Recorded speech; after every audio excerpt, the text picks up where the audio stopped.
Bismillahirrahmanirrahim. Assalamualaikum warahmatullahi wabarakatuh. Selamat datang di video saya Mira Triwidiawati. Dalam video ini saya akan membahas terkait penyakit-penyakit yang ada di Indonesia atau di luar Indonesia. Nah, pada kesempatan kali ini yang ingin saya bahas adalah penyakit yang populer nih teman-teman ya. Bahkan penyakit ini merupakan masuk ke dalam kategori 10 besar penyakit terpopuler atau penyakit yang penderitanya sangat banyak. Nah, yang ingin saya bahas kali ini adalah penyakit diabetes tipe 2.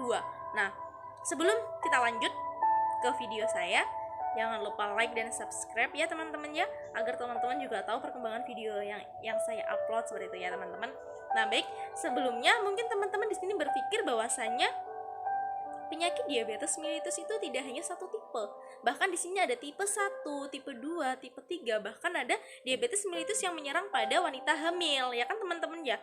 Nah, di sini mungkin teman-teman yang teman-teman ketahui terkait penyakit diabetes mellitus adalah bahwasanya penyakit diabetes mellitus itu adalah penyakit dengan kadar gulanya tinggi gitu ya. Nah, itu tidak salah teman-teman, memang itu benar.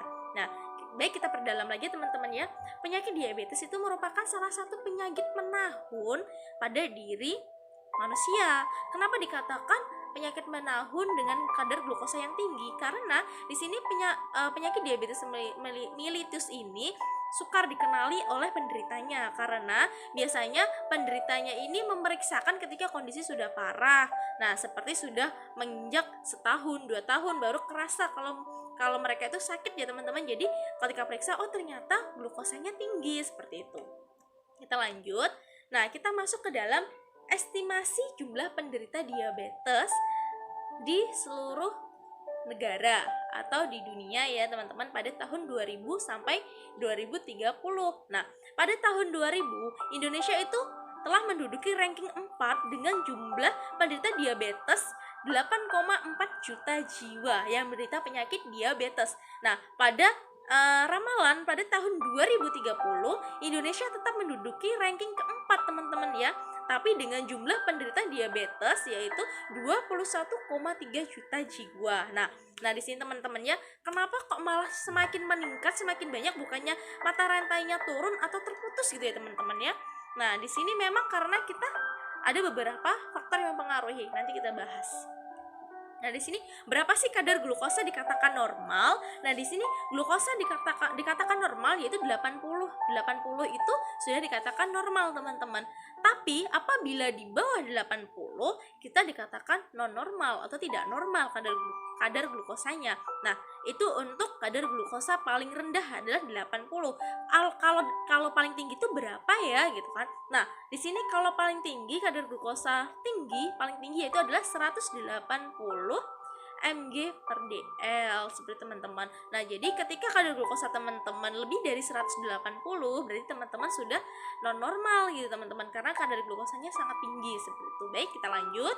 Nah, apa sih yang melatar belakangi atau penyebab diabetes mellitus tipe 2 ini? Yaitu yang pertama adalah pola makan. Kenapa pola makan selalu di urutan pertama? Mungkin teman-teman pernah mendengar ya, sebenarnya penyakit diabetes itu adalah penyakit turunan, penyakit genetik seperti itu ya. Nah, jadi di sini pola makanlah yang akan menjawab semua, gitu kan. Apabila dari keluarga teman-teman memiliki riwayat penyakit gula darah yang katanya itu bisa diturunkan, nah di sini kita cegah dengan pola makan teman-teman. Jadi apabila teman-teman tidak bisa mencegah atau mengelola pola makannya, di sini teman-teman tidak menuntut kemungkinan akan terserang juga dengan diabetes mellitus tipe 2. Nah, jadi di sini kelola makannya. Contohnya seperti misalnya kita sering mengonsumsi makanan manis, kue misalnya, sehari habis 5 potong ya dikurangin pelan-pelan jadi 4 potong. Minum es teh manis atau teh hangat manis itu yang sehari 3 kali dikurangi jadi 2 kali. Nah, seperti itu. Kita masuk ke dalam penyebab diabetes yang kedua, yaitu gaya hidup tidak sehat. Kenapa sih gaya hidup tidak sehat itu masuk? Contohnya seperti apa sih gaya hidup tidak sehat? Ya jelas teman-teman, gaya hidup tidak sehat itu sangat masuk dan mempengaruhi Nah, contoh dari gaya hidup tidak sehat yang pertama adalah ini paling sering kita lakukan, yaitu ketika habis makan kita tidur. Nah, ini sebenarnya juga menjadi faktor risiko gitu ya. Terus contoh yang lain, kita sering mengonsumsi makanan instan, junk food. Nah, itu juga merupakan faktor risiko bahwasanya kita bisa terserang penyakit diabetes mellitus tipe 2. Nah, kita masuk ke dalam penyebab yang ketiga, yaitu kegemukan. Kenapa sih obesitas atau kegemukan ini merupakan faktor risiko atau penyebab gitu ya? Karena kegemukan, orang-orang yang gemuk biasanya memang suka mengonsumsi yang manis-manis gitu ya, sehingga glukosa dalam darah itu meningkat gitu. Nah, di sini juga teman-teman jangan berpikir nih, yang bisa terserang dengan diabetes mellitus itu hanya orang yang obesitas atau orang yang gemuk. Tidak menuntut kemungkinan orang-orang yang gemuk, orang-orang yang kurus seperti saya atau dengan teman-teman yang memiliki bobot ideal ini juga bisa terserang penyakit diabetes mellitus. Nah, karena itu kita di sini harus menerapkan hidup sehat, pola makannya yang bagus. Nah, ini akan menghindari itu semua seperti itu. Nah, kita lanjut. Upaya pencegahannya seperti apa sih untuk penyakit diabetes mellitus tipe 2 ini? Yaitu kita bisa menggunakan cerdik ya teman-teman. Apa sih cerdik itu?